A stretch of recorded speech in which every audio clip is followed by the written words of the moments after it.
Hello guys, welcome back to my YouTube channel study to exam. Guys, पहले तो channel को subscribe और video को लाइक करें ताकि आपको ऐसी और वीडियो प्राप्त हो सकें। गाइस, जैसा कि हमने फ्रांस की क्रांति पढ़ी है, अगर फ्रांस की क्रांति में अगर आपने नेपोलियन को नहीं पढ़ा तो आपकी फ्रांस की क्रांति पढ़ना बेकार है। इसका प्रमुख आधार ही नेपोलियन है। फ्रांस की क्रांति को पढ़ना है का मतलब है यानी नेपोलियन को पढ़ना। नेपोलियन ने क्या क्या कार्य किए, क्या क्या इसकी रणनीति थी, कैसा ये राजा था, अच्छा था बुरा था, कैसी युद्ध नीति बनाता था। फ्रांस की क्रांति की जो पूरा रिजल्ट आता है वो समझ लो नेपोलियन है। तो आज हम पढ़ते हैं नेपोलियन का। जैसा कि आपने पिछली वीडियो में देखा था कि हमने फ्रांस की क्रांति पढ़ी थी, उसमें समाज था ना। समाज तीन भागों में बढ़ चुका था। समाज तीन भागों में बढ़ चुका था। फर्स्ट एस्टेट, सेकंड एस्टेट और थर्ड एस्टेट। फर्स्ट में कौन थे? पादरी वर्ग यानी कि उच्च लोग। सेकंड में कौन थे? जो इससे जो ऐसे इन्होंने टैक्स लगाया जो वसूलते थे। और थर्ड में कौन आते थे? थर्ड में आते थे मजदूर, किसान और मध्य वर्ग, जिसमें ही मध्य वर्ग के अधीन आता था नेपोलियन। नेपोलियन कौन था? नेपोलियन एक सैनिक था। नेपोलियन एक सैनिक था जैसा कि पिछली वीडियो में आपने देखा। समाज को कि जो थर्ड स्टेट के लोग थे ना, उन्होंने अपना अलग संविधान बनाने की घोषणा कर दी थी। उन्होंने अलग कहा, मैं हमको नहीं आपके साथ रहना। राजा से कहा हम अपना अलग संविधान बनाएंगे। उसी के अधीन जो मध्य वर्ग के अधीन आता था नेपोलियन, जो कि एक मीडियम फैमिली का था। नेपोलियन एक सैनिक था। एक कौन था? एक सैनिक था। ये इतना कुशल सैनिक था कि इसका यूरोप में ही नहीं पूरे वर्ल्ड लेवल में इसका सिक्का चलता था। यानी कि इसकी पहुंच बहुत दूर तक थी। जैसा कि पिछली बार ना नेपोलियन एक सैनिक था। जैसा कि योग्यता के आधार पर संविधान बनाता ना, तो संविधान को योग्यता के आधार पर निकला था नेपोलियन। यानी कि अब ये कह दिया गया था राजा वही बनेगा जिसमें योग्यता होगी। ये नहीं कि राजा बना उसका पुत्र राजा बना। अब वो बंद हो चुका था फ्रांस की क्रांति में। अब राजा बना नेपोलियन। नेपोलियन राजा बना। नेपोलियन समानता, स्वतंत्रता और बंधुता के आधार पर राजा बना। यानी कि इसमें जो योग्यता थी ना, उसके आधार पर यह राजा बना। अब इसके क्या कार्य थे, कैसा राजा था, क्या स्थिति थी इसकी, आइए अब उसको देखते हैं। यह फ्रेंड 10th क्लास का है। 10th क्लास से लेके आप यूपीएससी तक देखेंगे तब भी आपको मुख्य रूल इसका नेपोलियन का ही मिलेगा। जैसा कि नेपोलियन को आप पढ़ते हैं, आइए नेपोलियन खुद है। जैसा कि मैंने आपको बताया है, नेपोलियन एक सैनिक था। यह इसका यह मानना था कि हर किसी का रिजल्ट युद्ध है। मतलब आप किसी से समझौता मत करो। अगर ये राजा है, अगर ये इसने इसकी जरा सी बात नहीं मानी तो ये इस पे आक्रमण करके उसको लूट लेता था। मतलब ये बहुत कुशल सैनिक था। इसका यह मानना था हर बात का रिजल्ट ही युद्ध है। इसके इस किस्म का ये आदमी था। इसको तो आइए देखते हैं। नेपोलियन योग्यता के आधार पर बना। जैसा कि मैंने आपको बताया, उन्होंने अपना पहले ही कानून बना लिया, संविधान बना लिया, तो योग्यता के आधार पर नेपोलियन राजा बना। इसकी रणनीति क्या था? यह तानाशाह राजा बना। यानी कि ये राजा तो बना, पिछले बार के जो राजा थे ना उनसे तो अच्छा था, लेकिन तब भी तानाशाही दिखाता था। यानी पिछली बार के जो राजा थे उनसे तो अच्छा था, टैक्स वैक्स सब पे लेता था सामान, लेकिन यह तानाशाह था, तब भी अपनी चलाता था। या किसी राज्य पे बिना बताए आक्रमण कर देता था। इसका यह तानाशाह राजा था। तो आइए इसका पढ़ते हैं। तो नेपोलियन का उदय। नेपोलियन एक मध्य वर्ग का था। यह एक सैनिक था। इसके यह 1804 में राजा बना। कब बना? 1804 में राजा बना। इसने राजा बनते ही, इसने राजा बनने से पहले ये सैनिक था, तो इसके बहुत सारे कार्य रहे। तो नेपोलियन एक तानाशाह राजा था। यह योग्यता के आधार पर राजा बना। जैसा कि मैंने आपको बता चुके हैं, तानाशाह था, योग्यता के आधार पर राजा बना। और इसके अलावा जो पिछली बार थे ना, फर्स्ट एस्टेट और सेकंड एस्टेट और थर्ड एस्टेट, उसमें से जो फर्स्ट एस्टेट के लोग थे ना, जिसको पादरी वर्ग बोलते थे, पादरी वर्ग। फर्स्ट को क्या बोलते थे? पादरी। दूसरे को क्या बोलते थे? सामंत। तीसरे में क्या थे? मजदूर वर्ग आते थे। इसने उन लोगों को फिर से वापस बुलाया।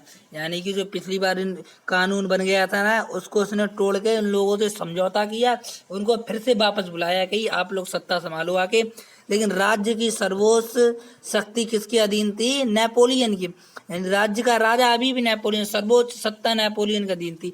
इसने संविधान सभा बनाई, यानी कि इसने अपना अलग संविधान बनाया। इसने संविधान बनाया, जिसमें से संविधान में इसने अपना बनाया, जिसमें से शासन व्यवस्था इसने 3 भागों में बांट दी। यानी कि जो देश की रख रखाव की स्थिति है ना, उसको 3 भागों में बांट दिया। सर्वोच्च सत्ता तो अपने अधीन रखी, यानी कि फुल पावर अपने अधीन रखी, जैसे अपने देश का राष्ट्रपति होता है। इसने प्रशासनिक व्यवस्था क्या रखी, इसने विकेंद्रीकरण कर दिया।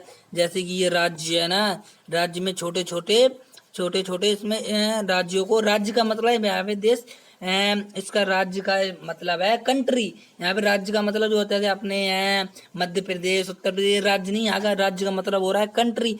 इसने राज्य को और छोटे छोटे में बांट दिया और उसमें क्या नियुक्त कर दिए, मेयर। मेयर जानते हो फ्रेंड, जैसे आपके यहाँ पे प्रधान होते, चेयरमैन होते, इसने विकेंद्रीकरण करके यहाँ पे मेयर नियुक्त कर दिए। और इसने मेयर नियुक्त कर दिया, यानी प्रशासनिक क्या किया इसने, मेयर का विकेंद्रीकरण कर दिया।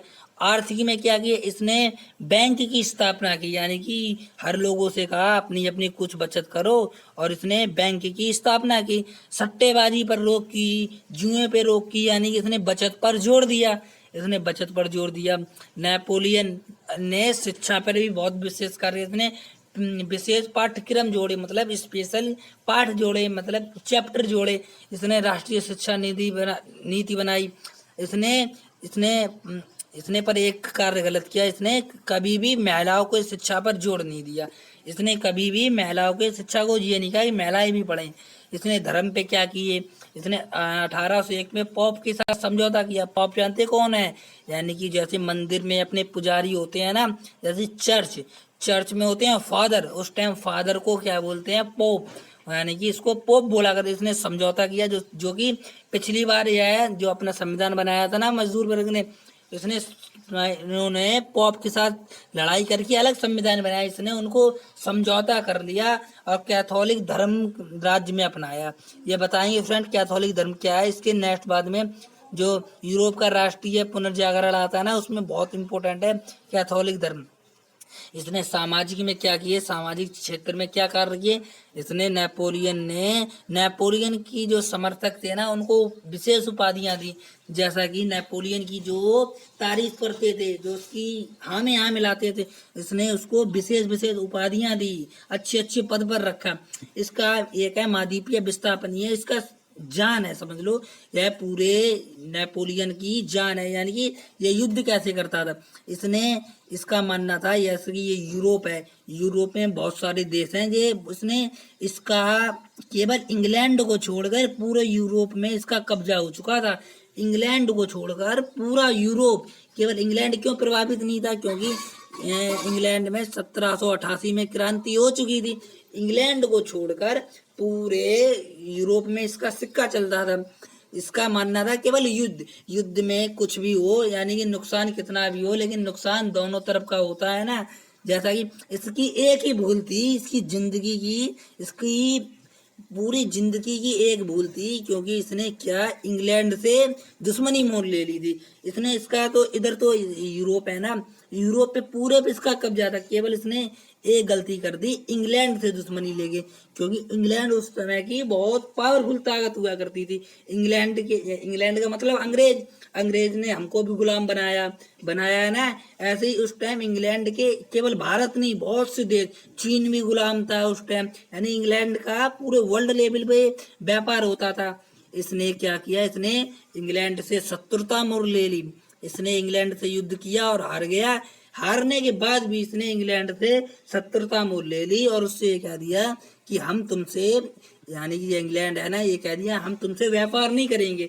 इसका और इसका पूरा, जिसका वो था ना सपोर्टर, यानी इसका पूरा सत्ता ही चलती थी यूरोप, यानी यूरोप इंग्लैंड से व्यापार नहीं करेगा, इसने ये कह दिया।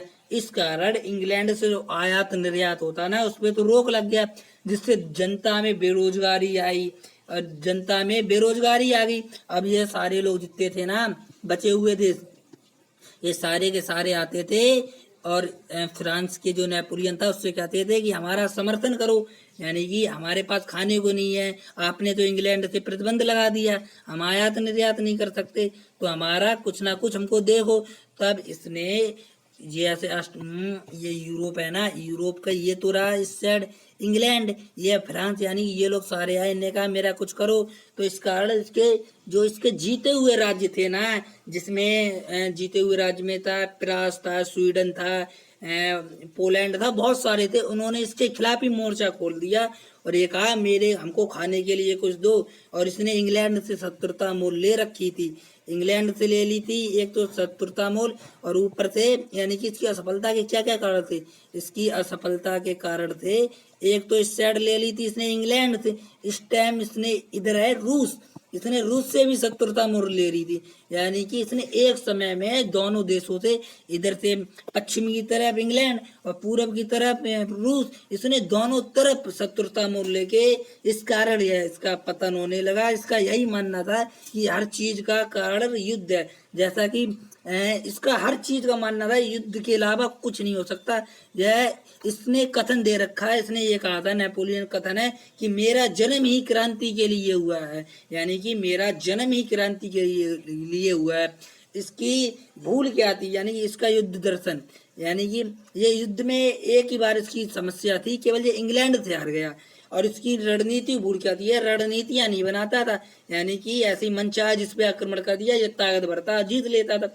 इसकी रणनीति भूल थी कि इसने इंग्लैंड और रूस से दोनों से एक साथ शत्रुता मोल ले ली, और जिससे क्या हुआ, जनता दुर्बल हो गई और यह हारने लगा। फ्रेंड, इसका केवल एक ही कारण था, इंग्लैंड की शत्रुता, जिससे कि यूरोप के सारे लोगों ने इसके खिलाफ मोर्चा खोल दिया, जिसमें से रूस, ऑस्ट्रिया, फ्रांस और स्वीडन जैसे देशों ने इस पे आक्रमण कर दिया और उसका पतन कर दिया।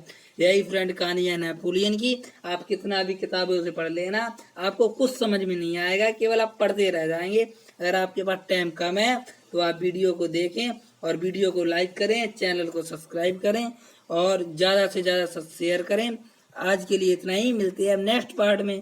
ये थी फ्रेंड नेपोलियन की पूरी कहानी, कैसा सफल था, क्या उसकी कहानी थी और कैसा असफल हुआ।